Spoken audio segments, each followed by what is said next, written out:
Yeah, obviously this fight's been in the making for about 2 years. I remember speaking to you in Barcelona about it when David was fighting.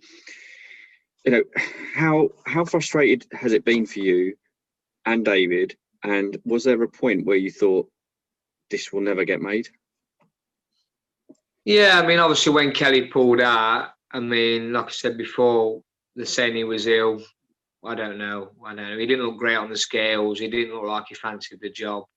He looked all right the night before in the hotel when he was walking to the gym, passing us on the way through. So I don't know, but no, I don't. It's one of them. I mean, the thing is, if that fight would have happened, would have David have ever had the chance to go on the run he had last year in winning the European title? Because even if he'd have beat Kelly, then he probably wouldn't have gone on to the year that he had last year. I mean, we got the opportunity to fight Kermel Jaraga for the European title, and it's worked out well for us, really. But the fight should have happened before now. That is a fact. It should have happened, March. It should have happened with the COVID.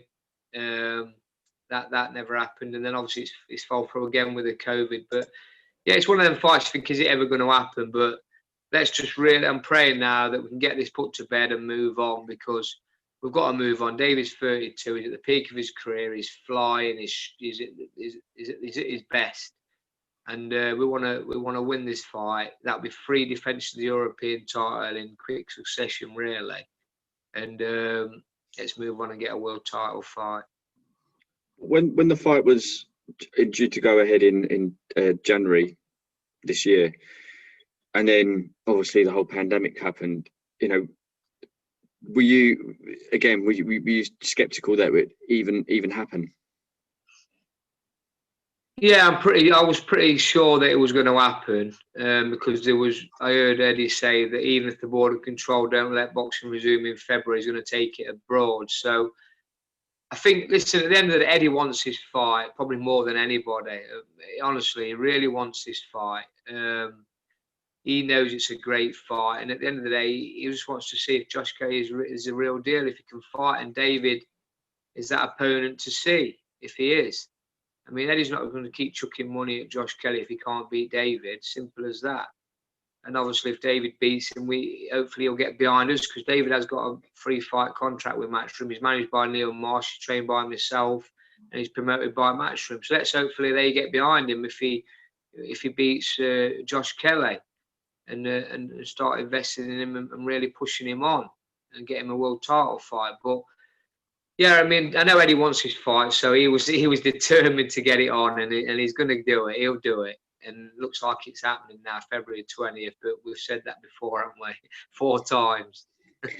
Yeah, exactly. It's a bit like I don't know if you watch UFC, but it's a bit like Khabib and Tony Ferguson. That was made 5 times and still didn't happen. But fingers crossed. I mean, I've seen a few little comments, and they're all saying, "Oh, just forget this fight now, move on. It's jinx. It's never going to happen." And you know what I mean? But I think a lot of people are really fancying David to do a job on him. Listen, me as a trainer, it is a tough fight. I'm not going to deny it. I mean, Kelly's got a great style, a good style. He's a good fighter. He's a former Olympian. He's a great boxer. But I'm very, very confident, because I know that he's never done 12 rounds. I know that he struggles at welterweight. I know he loses a lot of strength and power, and David don't. David's a proper, strong welterweight, and he hits hard with both hands. He's physical, and he's going to drag Kelly into deep waters where he's never been before. And I just don't think that Kelly will be hungry enough. David's an hungry man. He's from Russia. He had nothing as a kid. He's been brought up the hard way, whereas Kelly's probably a bit more opposite to David. You know what I mean? He's not wanting for nothing. So this will be the difference in this fight. Just going back a sec, you mentioned David's got a contract with Matchroom. I don't think that's ever been kind of publicised. No, that's what I mean. What happened was when David won the European title and then he actually won it, and all of a sudden Josh Kelly becomes mandatory for it. Now, whether he will put forward for it from Matchroom or the EBU just nominated him, looked at the ratings and thought, yeah, let's get Kelly mandatory. I don't know, but anyway, they accepted the position. But we had a rematch clause with Kerman, and however Neil Marsh worked around it. Anyway, we took the rematch clause and we beat Kerman again more emphatically in the first round. So yeah, so that's what happened. So what happened then? Eddie come to Neil and said, look, let's do something together now. You know what I mean? So he did he's basically going to be going in with the winner and coming out with the winner. This is how these big promoters do it. They cover the backs, and they know that they're going to have the champion at the end of the night, win or lose. So unless it's a draw, well, they've still got the champion, it's a draw, but they've got to do it again. But yeah, so that's how it happened, and we did a free fight deal. I don't know whether the free fight deal starts from when he boxes Kelly, or was it his first fight in when he boxed in Barcelona when I met you. I don't know if it started then, but anyway, yeah, he wanted to showcase David, so he showcased him on the DAZN show in Barcelona, and Kelly fought the week after, and that's how it's all planned out. But what I will say is, I mean, if you look at the year David had, I'm getting mixed up with my years now. What, in 21? Let me see. Even last year was the year before he won the European title. I went 19. He had 3 fantastic wins, all stoppages, and then you look at Kelly's last three fights, and he's really struggled. He's laboured. You know what I mean? He hasn't looked great. A couple of them was blown up like Walters. He still couldn't get him out of there, and there was catching him as well. We've been watching it, and what David did say to me is, if he fights anything like that against me, he's going to get took out. Simple as that. You know what I mean?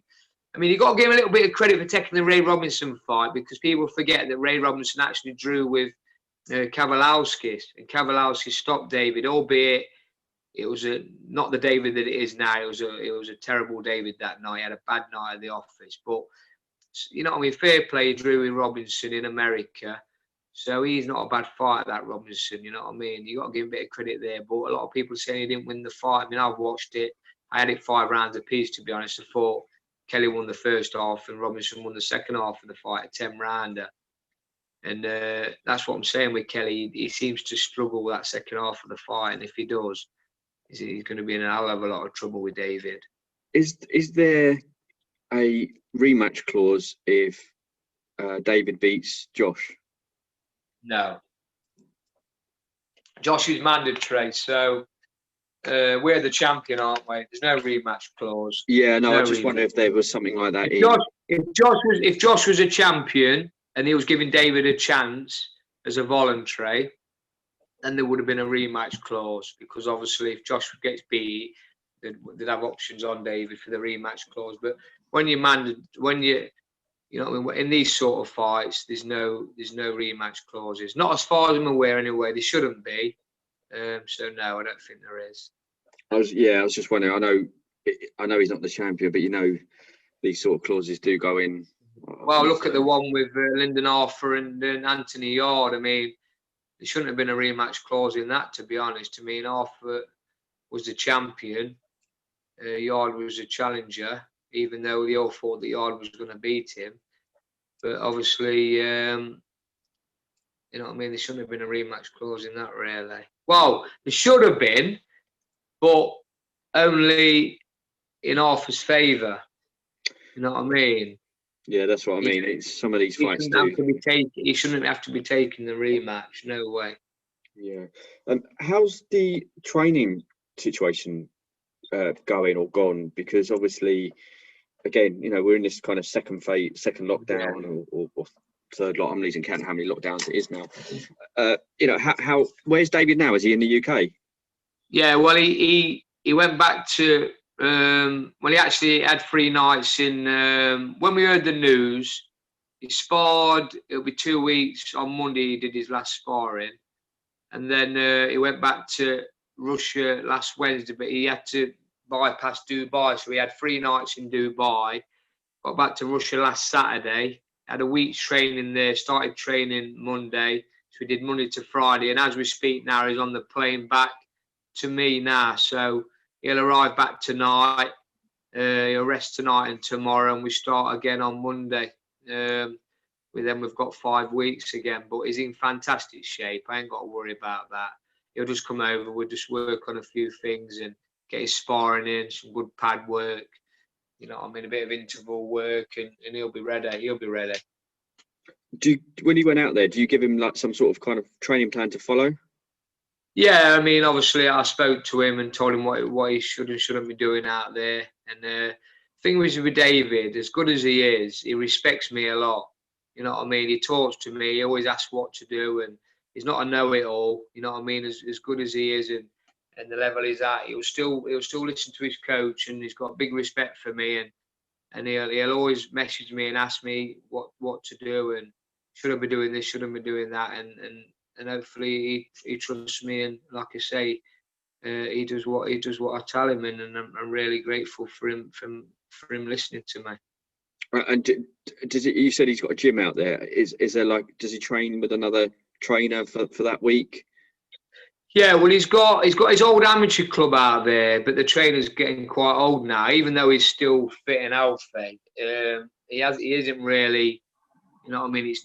Dave is an hard lad to train. You know what I mean? He's so intense, and the angles he creates with his punches and his southpaw, his orthodox, and they're coming from all over the place. You've got to be able to gel with him and know how he's working on them pads and what have you. So he's found another guy out there. Actually, he's known him quite a bit now. Like I don't know if he's Chinese, but he's that sort of nationality, and he works really well with him. He enjoys his boxing with him. He does a lot of good pad work with him, and I think he knows his stuff.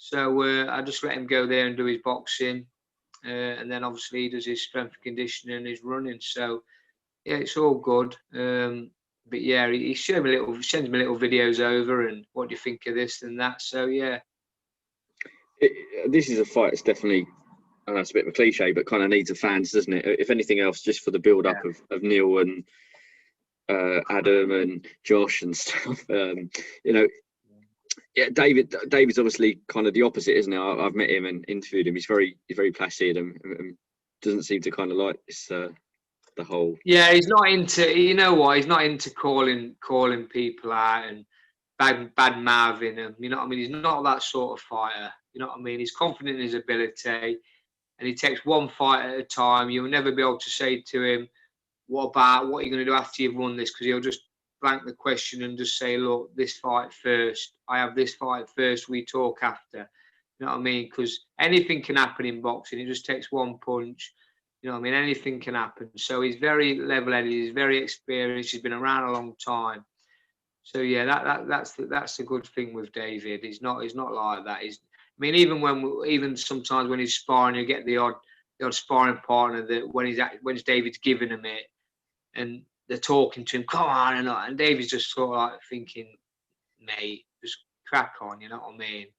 I'm giving you a good eye, and he's no good talking to me and trying to get me to respond because I'm the one on top, you know what I mean? Yeah.